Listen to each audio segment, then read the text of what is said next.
Welcome back to AI for Allocators, where Shannon cuts through the noise to spotlight what truly matters for investment offices and the LP community navigating the AI era. This podcast series is AI generated, based on the original blog posts written by Sean. If you'd like to read the full articles or explore supporting resources, visit Sean's LinkedIn page. Each episode curates insights through a sharp, allocator-focused lens, so you don't have to. It's all about surfacing the 20% of practical ideas that drive 80% of the long-term impact. Our mission today, well, it's to explore this really powerful AI tool, one that's often surprisingly underutilized, actually. Yeah, that's right. But it has the potential to genuinely, transform how your investment office operates. We're talking about deep research AI. Exactly. This deep dive pulls its core insights from Shanung's post #6, Allocator's most underutilized AI toolkit.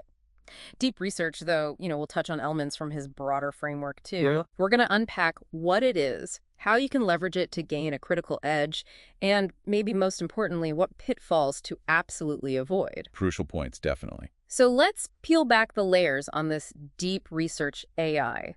Sean's post describes it as one of the most underused yet highest impact AI tools available to the public today. That's a quote.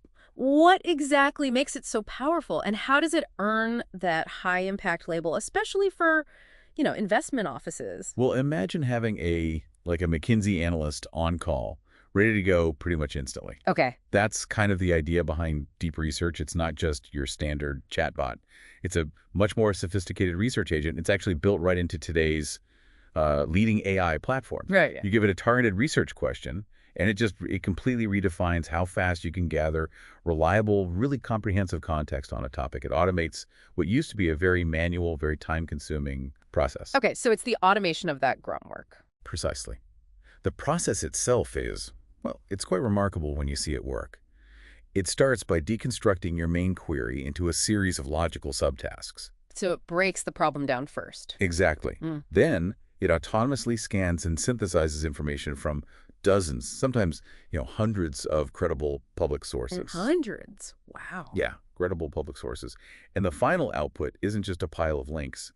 It's a multi-page, fully cited research brief. Cited too. That's key. Absolutely. Yeah. And it delivers this not in hours or days, but quite astonishingly in minutes. And that in minutes claim, that's what really grabs my attention. I mean, I remember when this kind of foundational work, this sifting, synthesizing, structuring could easily eat up, 5 to 30 hours? Easily.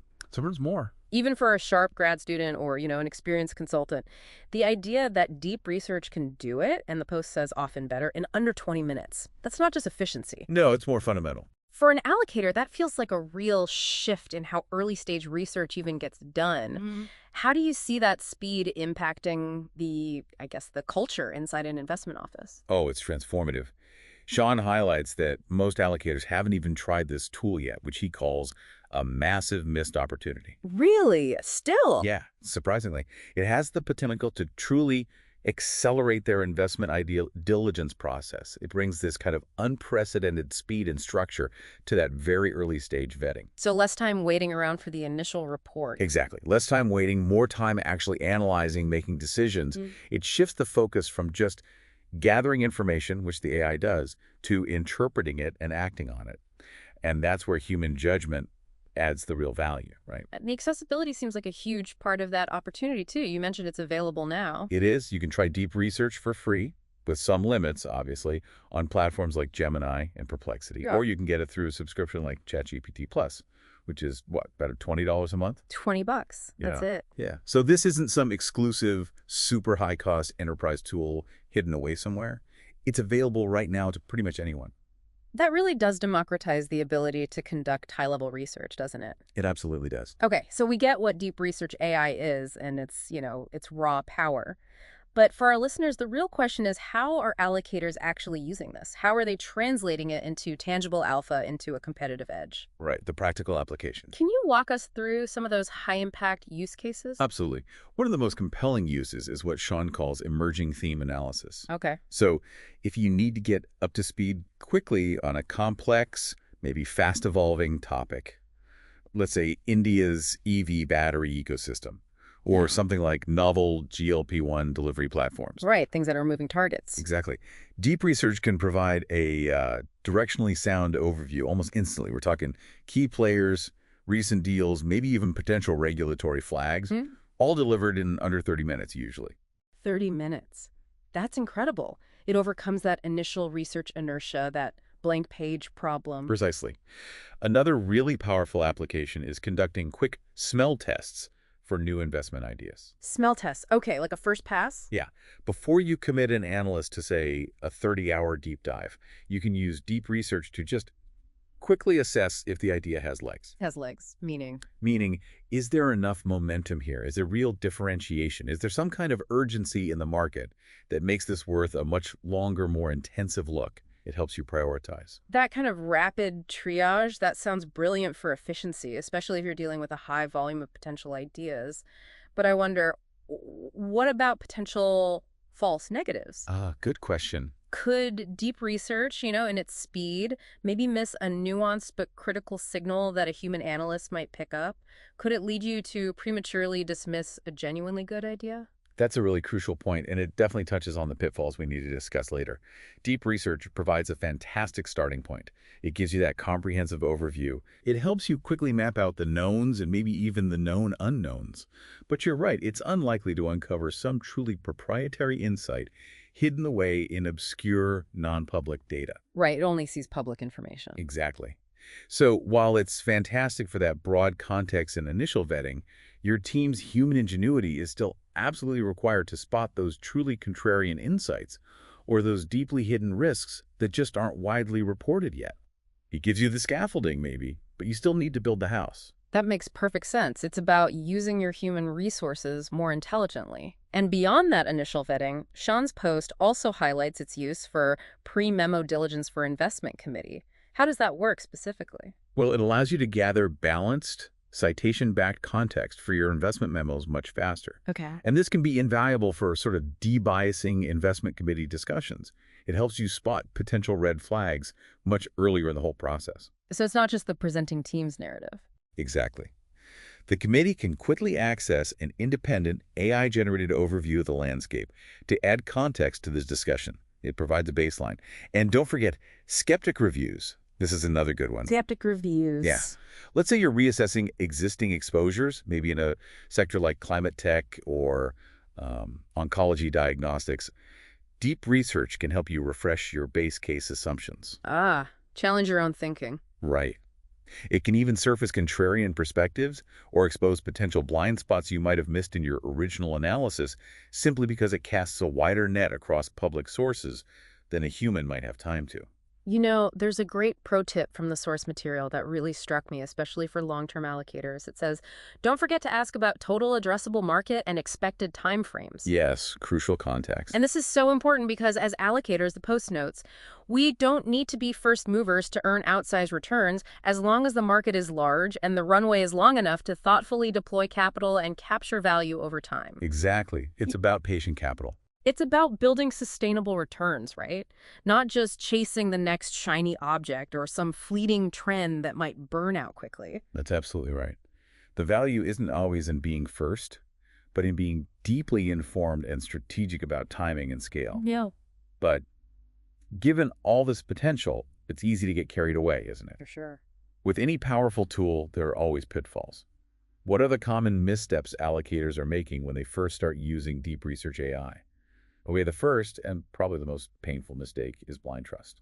You just cannot assume the citations are always accurate or that the AI's reasoning is completely watertight. Right, it's still AI. It can hallucinate or misinterpret. Exactly. You really need to treat the output like a junior analyst's first draft. Yeah.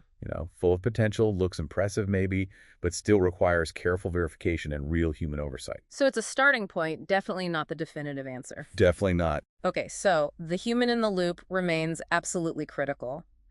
But practically speaking, how do you stress test this AI-generated research, especially when you're likely using it precisely because you're under time pressure? Yeah, that's that. Is there like a quick checklist or maybe a red flag that tells an allocator, hold on, this particular output needs some extra human scrutiny? That's an excellent question.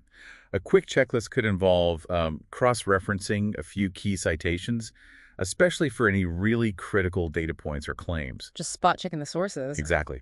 Also, look for any logical inconsistencies in how the AI structured its reasoning. Does the argument actually flow? Does it hold together? Makes sense. And check for a balanced view. Is it presenting different perspectives, or is it weirdly one-sided? An absence of dissenting opinions, especially on a complex topic, might indicate it drew from too narrow a source base. Okay, good point. Any red flags? Yeah, a red flag might be overly confident language about something that is actually highly uncertain or speculative. Or maybe the complete absence of recognized experts or major publications in its source list. If something feels just a bit too neat, too clean, it probably warrants a closer look. Another common pitfall is oversharing sensitive info.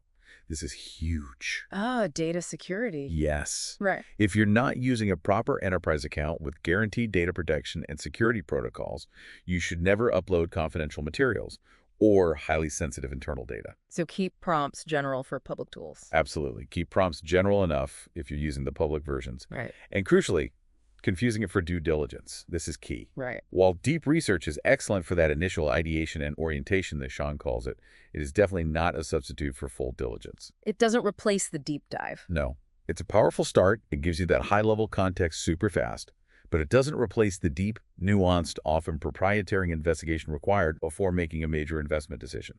You know, it all seems to come back to this overall message threaded through Sean Ng's work.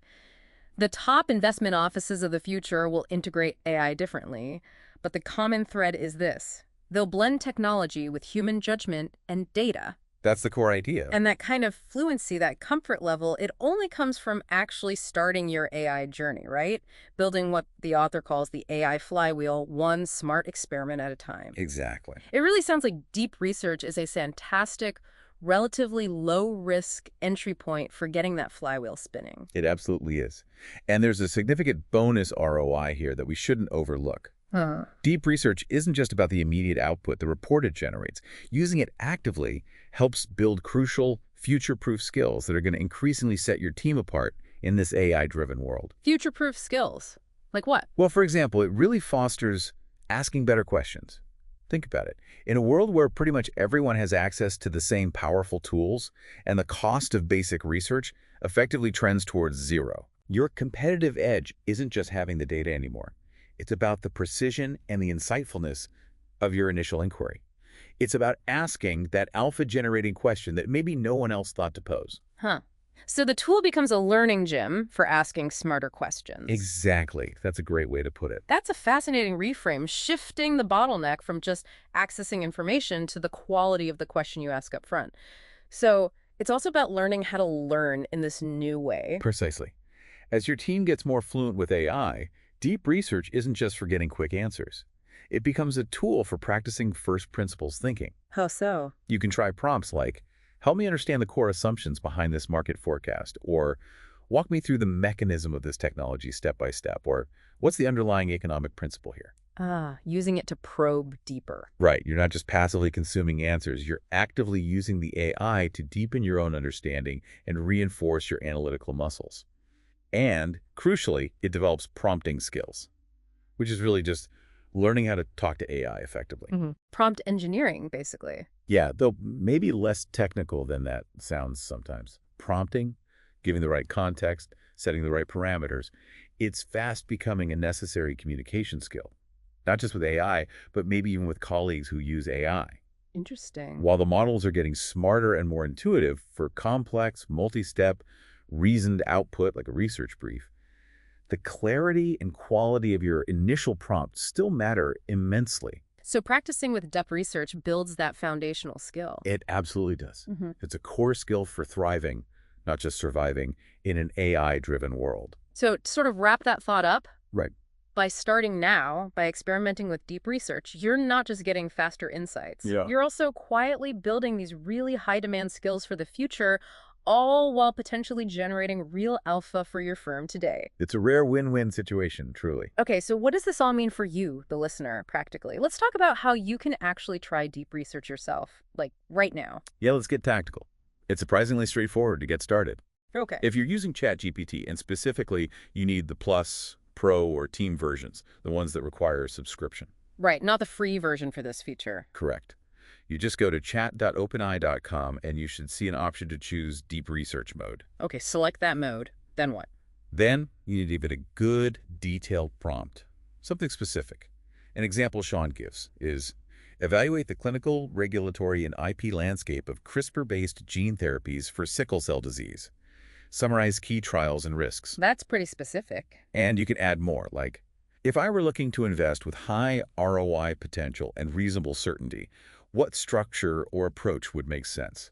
Please include the total addressable market and relevant timeframes for commercial viability. Wow, okay, so you can really load up the request. Absolutely. The more detail, often the better the output. After you submit that kind of comprehensive prompt, you'll typically wait maybe 5 to 30 minutes. It varies. Okay, so not instant, but still very fast. Exactly. And you'll usually see a sidebar showing the steps the AI is taking, like searching for clinical trials, analyzing regulatory filings, and the sources it's actively consulting in real time. So you can see its work. Yeah. Once it's done, you get the report, you can review it, you can sometimes even edit parts of it within the platform, you can download it, or just copy and paste the output directly into your firm's internal memo templates. That saves a ton of formatting hassle right there. It really does. A huge amount of manual organization time saved. Okay, that's ChatGPT Plus. And for those who maybe don't have a subscription or prefer Google's tools, you mentioned Gemini. Right, Gemini, the process is just as accessible, and currently you don't need a paid subscription for its deep research capability. Oh, interesting. So free access. For now, yes, using Gemini 1.5 Pro, you open gemini.google.com, make sure you've selected the 1.5 Pro model, and you should find a deep research mode or a similar function there as well. You can use that exact same detailed prompt we just discussed for the sickle cell therapy, or obviously tailor one completely to your specific needs. Same principle. Detailed prompt works best. Exactly. What's kind of fascinating about Gemini sometimes is that it might break your query into subtasks before it even begins the research. Oh. Yeah, and it might actually show you its proposed research plan step by step and allow you to edit that plan before it executes. So you get more control up front. But potentially, yes. It gives you an extra layer of steering the research process, letting you fine-tune its approach if you want. That sounds powerful. It can be. Once the report is generated in Gemini, you can, again, review the citations. You can export it directly to Google Docs, which is super convenient for collaboration, or share it as an internal Canvas link. Makes team sharing very easy. Look, now that you've seen what deep research can do, the potential it holds, the next step is really yours. It's up to the listener to try it out. Exactly. Bring your team's unique insights, your human ingenuity, your specific investment focus to the table, and tailor this powerful tool to fit your firm's unique edge and culture, because no AI can do that part for you. That's a great closing thought.